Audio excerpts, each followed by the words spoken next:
Bagaimana hukumnya apabila kita menelan air liur? Batalkah puasa kita? Tidak. Ya, liur itu tempatnya di mulut. Nggak mungkin Anda ungsikan selama sebulan di luar mulut kan. Udah ngungsi kalian ya selama sebulan. Nggak benar.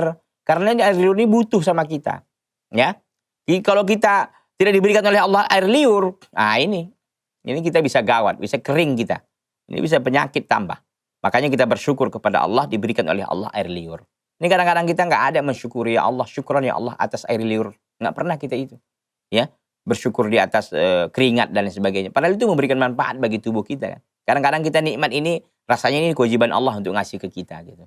Padahal itu semata-mata karunia dan anugerah dari Allah yang mesti kita syukuri tentunya. Jadi intinya boleh ya menelan air liur ya.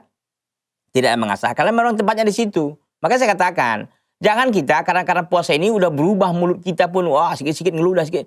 Nggak biasa saja. Jadi puasa nggak puasa hanya membedakan apa? Ketika kita puasa ya tidak minum, tidak makan, tidak melakukan maksiat dan segala macam. Begitu juga luar puasa tentunya. Tapi kalau luar puasa kan boleh kita makan, boleh minum, iya. Tapi kalau ini nggak boleh. Kalau ludah itu memang tempatnya di situ. Mau kemana kita taruh coba? Jadi para ulama mengatakan tidak ada masalah. La ba'sa bihi la yuftir shaum.